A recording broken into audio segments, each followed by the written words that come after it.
என் அருமை உலகத்தமிழ் மக்களே, தாய்மார்களே, பெரியோர்களே, சிறார்களே, என் அருமைச் சீடர்களே, யோக நண்பர்களே, யோக விரும்பிகளே, உங்கள் அனைவருக்கும் என் இனிய காலை வணக்கம். கலைஞர் தொலைக்காட்சி நிகழ்ச்சியில் நலமுடன் வாழ என்னும் பிரிவில் யோகாசனத்திற்கு அதிகாலை வேளையில் அதிக முக்கியத்துவம் முதல் நிகழ்ச்சியாக கொடுக்கப்பட்டிருக்கிறது. வெகு காலமாக நடைபெற்றுகின்ற இந்த நிகழ்ச்சியை உலக மக்கள் பார்க்கிறார்கள். அதை பார்த்து பழகி பயனடைந்து கொண்டிருக்கிறார்கள். அந்த நிலையில் இன்றைக்கு பாருங்கள், நமது அரங்கிற்கு 2 குழந்தைகள், அக்காளும் தங்கச்சியும். ரஷிதா, ஹனிதா, 3வது வகுப்பு, 1வது வகுப்பு, 8 வயது, 6 வயது. அவருடைய தகப்பனார் இன்ஜினியர். அவரும் சென்ற எபிசோடில் நமக்கு நிகழ்ச்சிகளை தந்தார்கள்.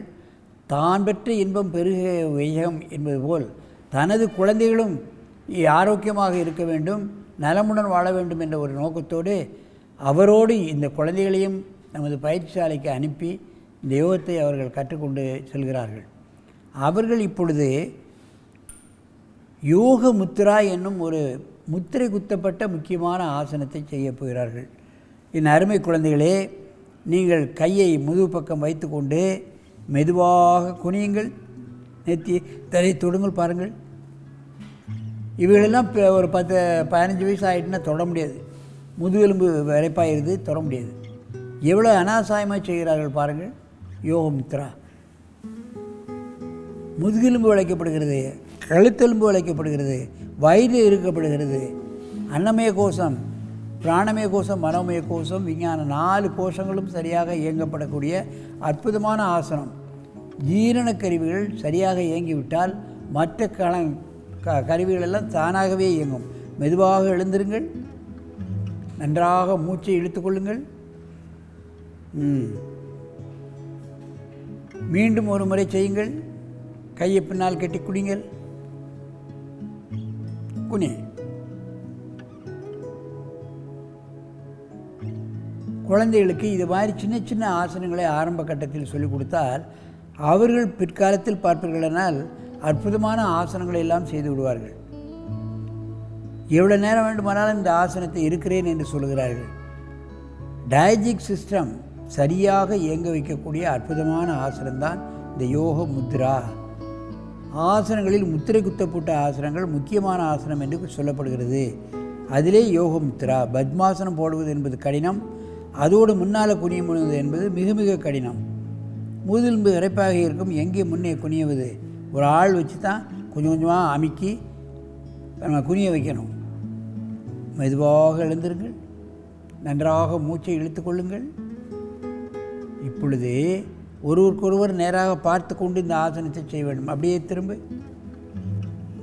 பாருங்கள், பக்கவாட்டில் பாருங்கள், எவ்வளோ அழகாக பண்ணுதுன்னு பாருங்கள். கையை பின்னால் எட்டியும் பிடிக்க முடியாது, குனியவும் முடியாது, தரையை தொடவும் முடியாது. சின்ன வயதுனா பிஞ்சு உடம்பு, அது வளையக்கூடிய தன்மை இருக்கும். அப்படியே ஆரம்பித்து விட்டோம்னா கடினமான ஆசனங்களெல்லாம் அவர்கள் தூள் பறத்திடுவாங்க. அதுதான் உண்மை. 5இல் வளையாதது 50இல் வளையுமா என்று கேட்பார்கள். அதனால்தான் 5 வயதிலேயே வளையக்கூடிய ஆசனங்களை செய்துவிட வேண்டும் என்பதற்காகவோ என்னவோ இந்த பழமொழியை வைத்திருக்கிறார்கள். 5இல் வளையாதது 50இல் வளையுமா என்று. மெதுவாக எழுந்திருங்கள்.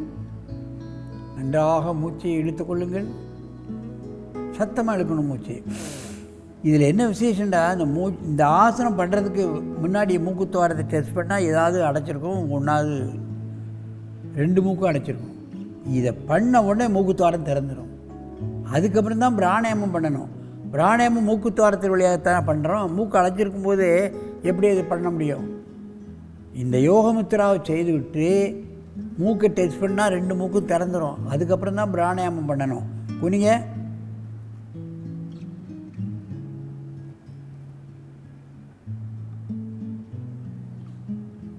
சாதாரண மூச்சில் குலைவாக முடிஞ்ச அளவு நீங்கள் குடிஞ்சால் போதும். தரையை தொடணுங்கிற அவசியமே கிடையாது. தரையை தொடறதுக்கு முயற்சி பண்ணாலே மூக்குத்துவாரம் திறந்துடும். மூக்குத்துவாரம் திறந்து விட்டால் அதிகப்படியான ஆக்சிஜனை இழுக்கக்கூடிய தன்மை நமக்கு கிடைத்து விடுகிறது.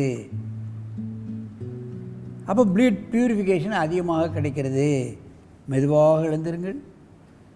நன்றாக மூச்சை வாங்கிக் கொள்ளுங்கள்.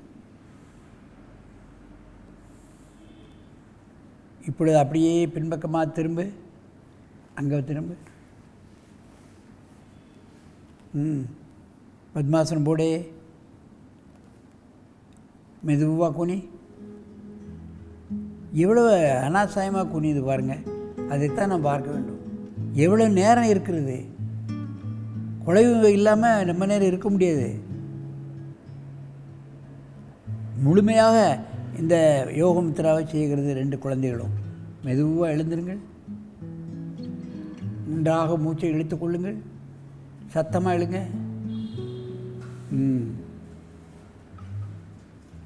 மீண்டும் ஒரு முறை குனியுங்கள்.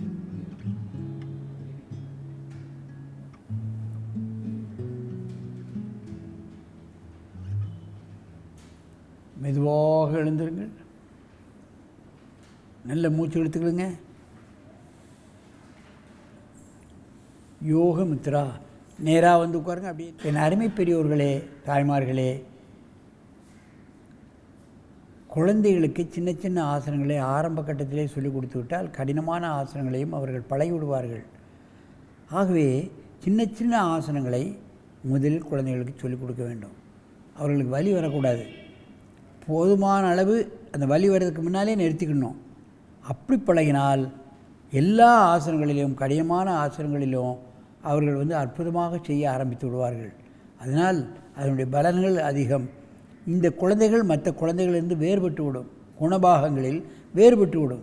பொறுமைசாலியாக ஆகிவிடுவார்கள். மற்ற பிள்ளைகளோடு சண்டை போட மாட்டார்கள்.